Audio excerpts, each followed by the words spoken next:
Good morning welcome back to our channel. आशा करब তোমরা প্রত্যেকে ভালো আছো, আমরাও ঠিক আছি। নতুন একটা ব্লগের সাথে তোমাদের কাছে আবারও হাজির হয়ে গেছি। আর আমার মনে হয় পুরো ব্লগটা যদি সাথে থাকো তোমাদের ভালোই লাগবে, খারাপ লাগবে বলে আমার মনে হয় না। যদিও কাজ আমি করছি, আমার তো খারাপ লাগবেই না, তোমরাই মতামত দেবে যে তোমাদের কেমন লাগে।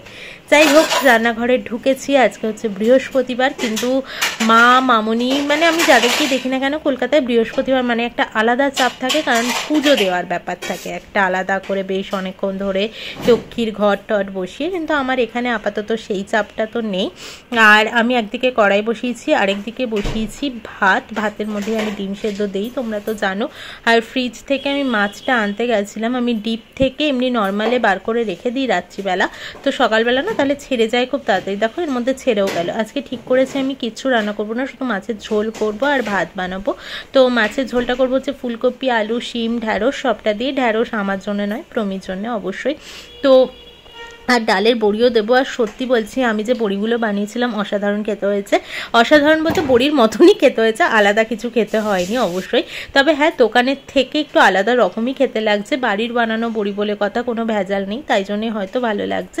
তো প্রথমে না আমি মাছটা ভেজে নেবো। শুধু ঝোল ভাত করবো বলে না খুব তাড়াতাড়ি হয়ে যাবে এমন না। ঝোল ভাত করবো ঠিক কথাই, তবে রান্নায় ফাঁকি আমি একদমই দেই না, আলাদা আলাদা করে সবটা ভেজে নিই। বড়ি তো অবশ্যই ভেজে নেব, তারপরে আলু, ফুলকপি সমস্তটাই আলাদা আলাদা করে ভেজে নিই। তারপর শিম আর ঢ্যাঁড়সটাও ভেজে নেব। তারপর তো টমেটো দেবই রান্নায়, আর লাস্টে নামানোর আগে ধনেপাতাটাও দেবো। তো এইভাবেই কাজ চলবে। আর না প্রচণ্ডভাবে সকালটা তো তোমরা জানোই খুব ভীষণই চাপ যায়। আর মাথায় এটাও ঘুরছে যে কয়েকটা জামা কাপড় আছে, সেগুলোকেও আজকে কাচতে হবে। রোদ উঠবে কি উঠবে না, কারণ এখনও অবধি রোদ ওঠেনি, যেটা প্রত্যেক দিন হয়ে থাকছে। ঠান্ডাটা না ভালোই পড়ে, কিন্তু আমি জ্যাকেট পরে কাজ করতে পারি না, মানে ফুল হাতা কিছু পরে ওরকমভাবে আমি কাজ করতে পারি না, তাই জন্যে। আর হ্যান্ড ওয়াশটা আমার শেষ হয়ে গেছিলো, আর হ্যান্ড ওয়াশ আমার ঘরে ছিলও না। কালকে যখন ডিমার্ট গেছিলাম তখন নিয়ে এসেছিলাম হ্যান্ড ওয়াশটা, তো তাই জন্যে এই কৌটোটাতে ফিল করতে হবে। আমি না বারবার এই হ্যান্ড ওয়াশের কৌটোগুলো কিনি না, একবারই কিনি। তারপর যখন দেখি হ্যাঁ কৌটোগুলো আজ চলছে না, একদমই খারাপ হয়ে গেছে, তখন হয়তো কিনি। আপাতত মানে তখন হয়তো কিনবো। এখনও সেই এই ফ্ল্যাটে আসার পর থেকে একই কৌটো চলে যাচ্ছে, কৌটো আমাকে চেঞ্জ করতে হয়নি, একবারই কৌটো কিনে নিয়েছিলাম। তো সেটাই চলছে। এরকম 1 লিটারের পাউচগুলো নিয়ে আসি, আর তারপরে এরকম ফিল করে নিই কৌটোগুলোকে, ব্যাস।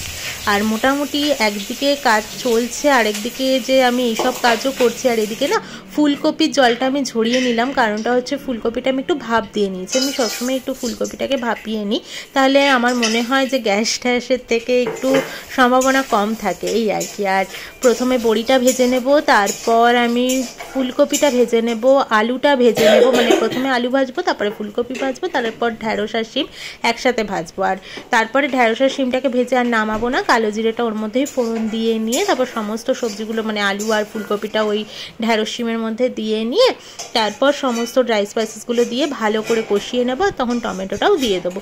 তো মাছের ঝোল তো আলাদা কিছু নয়, মানে আমি এভাবে করি সেটাকে আমি তোমাদেরকে বলে দিলাম, মাছের ঝোল শেখানোর মতো কিছু নয়। তো যাই হোক, আমি না কখনো কখনো ভীষণভাবে বাড়ির কথা মনে পড়ে, যেমন আজকেই ভীষণভাবে মনে পড়ছিল। বাবাও এরকম সবজি টবজি দিয়ে ভালো খায়, আর বিশেষত বাবা ফুলকপি ভীষণ ভালো খায়। আসলে আমাদের 12 মাস এখানে ফুলকপিটা ব্যাঙ্গালোরে আমরা পাই, কিন্তু কলকাতায় তো 12 মাস পাওয়া যায় না। হ্যাঁ হয়তো পাওয়া যাবে, একদম ছোট ছোটোগুলো সারা বছর হয়তো পাওয়া যায়, কিন্তু তার দামও থাকে ভালো, আর কেমন একটা গন্ধও থাকে যেন। তো সারা বছর তো খাওয়া যায় না এই শীতের টাইমটা। আর হচ্ছে শীত যখন আসবে তখন একটু, আর যখন শীতটা চলে যাবে প্রায় ফুলকপি উঠবে সেই টাইমটাই খাওয়া হয়। মানে মোটামুটি এইটুকু টাইমের মধ্যে ফুলকপিটা, যখনই বাবাকে সারা বছর আমি বলি না যে বাবা ফুলকপি এনেছি বা কিছু, তখন বাবা বলে এই তুই আমাকে বলবি না তো, মানে বাবা এতটাই বেশি ভালোবাসে। আর দেখো আমার মুখ পুরো সিরিয়াস হয়ে আমি রান্নাবান্না করছি, কারণ একটু বাদেই ভাতটা নামিয়ে দিয়ে চাটা বসাতে হবে। প্রমিরও ওঠার টাইম হয়ে যাবে, মানে প্রমির ওঠার টাইম হয়ে গেছে। এদিকে আমার মাছের ঝোলে সবে আলু ভেজে নিয়ে ফুলকপি ভাজছি, আর প্রত্যেকটাতেই আমি একটু নুন দিয়ে নিয়ে তারপরে ভাজছিলাম আর কি, নিয়ে কতবার বললাম। তো এই করতে আমার ভাতও হয়ে গেছে। সচরাচর না সকালে এই ফোনটাকে নিয়ে মানে ক্যামেরা অন করে নিয়ে আমি কাজ করতে আসি না, কেন বলে তো নিজে একটু আনইজি ফিল তো অবশ্যই হয়, যেহেতু ক্যামেরাটা চলতে থাকে। মানে ক্যামেরা চলছে বলে আমি এটা করতে পারবো না ওটা করতে পারবো না এমনটা নয়, মানে ক্যামেরাটা চলে বলে আমি একটু আনইজি ফিল করি এই কারণেই যে হয়তো স্ট্যান্ডে বসানো আছে, আমি ধাক্কা মানে হাতের ধাক্কা লাগলো পড়ে গেল এরকম কিছু মনে হয় আর কি। হ্যাঁ আমি কিন্তু স্ট্যান্ডটা ঠিক করে নিয়েছি, এখন কিন্তু আর ঘিয়ের শিশির ওপরে বসে আমি করছি না, ফেভিকুইক দিয়ে জোড়া লাগিয়ে নিয়েছি ওটাকে। তো যেটা চলবে সেটাকে এখনই বাতিল করে দেওয়ার কোনো মানেই হয় না। আরেকদিকে যখন মশলাটা কষাচ্ছি তখন ভাবলাম আমি স্যালাডটাও কেটে নেবো আর কমলা লেবুটাকেও ছাড়িয়ে সুন্দর করে টিফিন বক্সে দিয়ে দেবো, মানে যেটা রোজ করি আর কি। তো সেটাই করব। আর এরকম ঝোল মানে সব সবজি দিয়ে ঝোল ঝোল করলে না আমি কি করি বলো তো, মশলা দিয়ে কষাচ্ছি সরি বললাম, কারণ ফুলকপি এখনও ভাজা চলছে আর কি। তো আমি মাছের ঝোল এত সবজি দিয়ে করলে ওকে একটা বাটিতে সমস্ত সবজি দিয়ে ঝোলটা দিই, আর একটা বাটিতে মাছটা দিই আর বড়িগুলো দিই আর সামান্য ঝোলটা দিয়ে দিই, যাতে মাছটা ড্রাই না হয়ে যায়, বড়িগুলো ড্রাই না হয়ে যায়। অল্প একটু ঝোল ওখানেও দিই যাতে মাছটা ডুবে থাকে এরকম অবধি, মানে 5টা অবধি, যাতে মাছটার কি একটু ভিজে থাকে, মেন কথা হচ্ছে এটাই। তো আমার কমলা লেবু এদিকে ছাড়ানো হয়ে গেছে, এরপরে কেটে নেবো স্যালাডটা। মানে এইদিকে যখন আমার কাজটা চলছে তখন মানে দাঁড়িয়ে না থেকে ভাবছি এগুলো করে নিয়ে। দেখো স্যালাডের জিনিসপত্র নিয়ে এসেছি, টমেটো আনতে আবার ভুলে গেছি, মানে কতবার যে আমি ফ্রিজ খুলি, আবার জানো তো ফ্রিজের সামনে গিয়ে কখনো কখনো দাঁড়িয়েও থাকি যে আমি কি নিতে এসেছি, নিজেই গিয়ে ওখানে দাঁড়িয়ে ভুলে যাই যে আমি কি নিতে এসেছি আসলে। যাই হোক এসব তো আমার এদিকে চলছে। আর ওইদিকে মামনির থেকে শুনলাম, মামনিরও এইচপির কানেকশান আর কি, তো ওইখানেও চলছে গ্যাস নিয়ে একটা বড় সড়ো বিভ্রাট। মানে মামনি 15 তারিখ বুক করেছে, এখনও মামনির গ্যাস আসেনি, শুধু এদিক ওদিক করে যাচ্ছে। এদিকে ডেলিভারির জন্য মামনির কাছে 17 তারিখে মেসেজ চলে এসেছে। তো আমি মামনিকে বলেছিলাম যে ঠিক আছে গ্যাসের অফিসে একবার ফোন করব, কিন্তু অফিস এমনই যে একটা ফোনও ধরছে না, হাজারখানা নাম্বার তো রয়েছে। ওই স্লিপটাতে আর কি একটা স্লিপ ছিল মামনির কাছে, ওটার ফটোও পাঠিয়েছে। তারপরে আমি না পেয়ে গুগলের থেকে ওখানে এয়ারপোর্টে অফিসটা আর কি, ওখানে নাম্বারও বার করলাম, একই জিনিস হচ্ছে, ফোন কিছুতেই ধরছে না, নয় নট রিচেবল আর নয়তো ফোন ধরছে না, এই চলছে আর কি। তো যাই হোক তাদের আর কি বলা যাবে, এরকম তো চলতেই থাকবে। তবে চেষ্টা করব অনলাইনে একটা অন্তত কিছু করার আর কি, না হলে একদমই পেয়ে বসবে, ভাবে কিছুই তো বলে না কিছুই তো করে না। যদিও মামুনি বারবার ফোন করে বলছে আসলে এই স্টেপগুলো নেওয়ার কোনো মানেই হতো না, যে ডেলিভারি দেয় গ্যাস সে ভীষণভাবে রাফ বিহেভিয়ার করছে একটা মামুনির সাথে। মামুনি বলেছিল আমি কি তাহলে গ্যাসের অফিসে ফোন করব, সে নাকি বলেছে হ্যাঁ করুন তাহলে।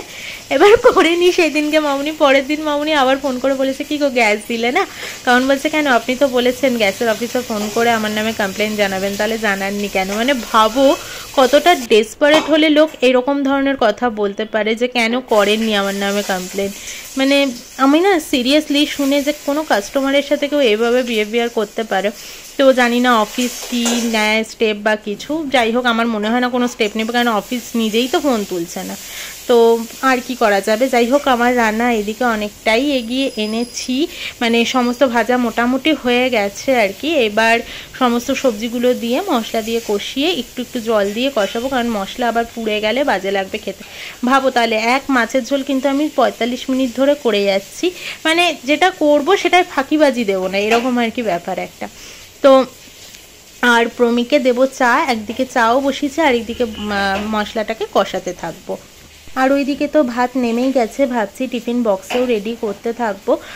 কারণ কি বলো তো প্রমির ঘুম থেকে উঠে গেলে আমার খুব তাড়াহুড়ো লেগে যায়, কারণ ওর ঘুম থেকে ওঠার পরে হার্ডলি ওর রেডি হতে 20 থেকে 25 মিনিট টাইম লাগে। তাই জন্যে আমি ভাবি যে 25 মিনিট মানে রেডি হতে, তারপরে চা ছাতু খেতে ধরো, আর ওই মোটামুটি 30 মিনিটের মধ্যেও বেরিয়ে যায় রেডি হয়ে। তাই জন্য মানে 7:15 মধ্যে ওঠে, তারপরে ও 7:45 মধ্যে বেরোবেই, মানে 7:45 থেকে খুব একটা দেরি করে না আর কি, বেরিয়ে যায়। তাই জন্যে আমার খুবই মানে চাপ লেগে যায় ও যখন ঘুম থেকে ওঠার টাইম হয়ে যায় বা কিছু। তো চা পাতা দিচ্ছি, মোটামুটি রচা করতে আর কি, জল ফোটাবো চিনি দিয়ে আর চা পাতা দেবো, তাহলেই হয়ে যাবে এই আর কি। আমি জানি তোমাদের মানে অনেকেরই বাড়িতে সকাল সকাল এরকম একটা সিনসিনারি চলতে থাকে, আর তোমাদের সাথে ভালো ভালো কমেন্টগুলো তো আমি শেয়ার করি অবশ্যই।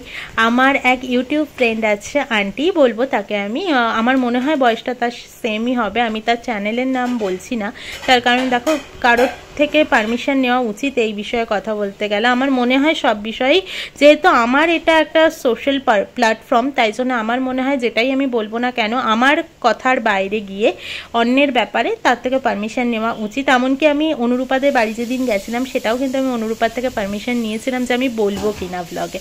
তো আমি কিছু কিছু ক্ষেত্রে ঠেকে তো অবশ্যই শিখেছি, আর আমার মনেও হয় যে হ্যাঁ পারমিশনটা নেওয়া উচিত। তাই আমি মানে তার ইউটিউব চ্যানেলের নামটা বলছি না, সেই আন্টি আমাকে আমাকে মাঝে মধ্যে বলে যে তুমি খুব সুন্দর করে সংসার করো, মাঝে মধ্যে না বেশিরভাগ কমেন্টে আন্টির এরকম থাকে যে তুমি ভীষণ গুছিয়ে সংসার করো, তোমার মতো একটা ছোট্ট মেয়ে তুমি এত সুন্দর করে গুছিয়ে সংসার করো, দেখলে ভীষণ ভালো লাগে। তারপরে আরও এরকম ধরনের কমেন্ট করে যে তোমার মতো সংসারী বউ বাড়িতে থাকলে ছেলেরা আরামসে চাকরি করতে পারে, এরকম অনেক ধরনের কমেন্ট করে।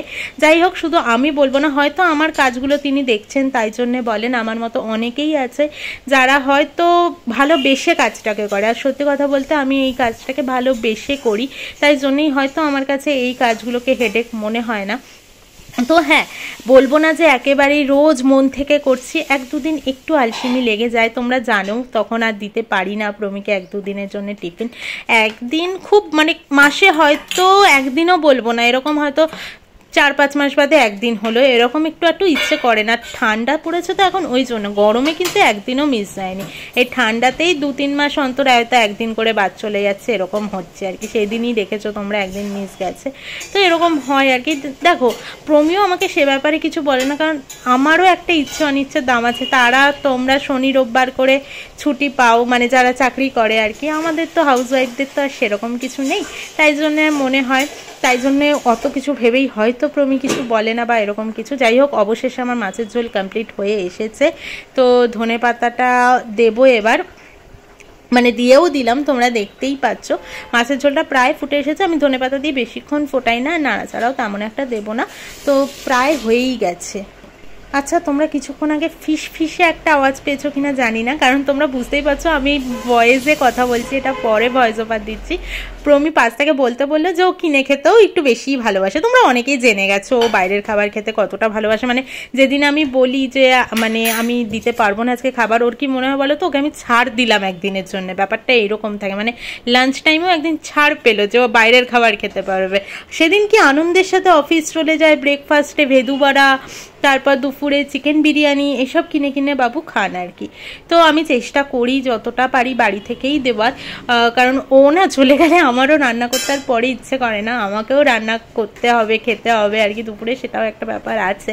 তো যাই হোক, ও বাইরের খাবার খেতে ভালোবাসে, কি আর করা যাবে। মাছের ঝোলটা দেখিয়েছি তোমাদেরকে, তো কেমন হয়েছে কিন্তু দেখে বলো। হ্যাঁ, দেখতে কেমন হয়েছে, এত তড়িজুত করে করলাম না, সত্যি খেতেও ভালো হয়েছিল, তাড়াহুড়ো তো একদমই করিনি, ঝোলটা নিয়ে বেশ সুন্দর করে টাইম নিয়েই বেশ করেছি আর কি, জানা কথা যে ভালো হবে। তো এই আর কি।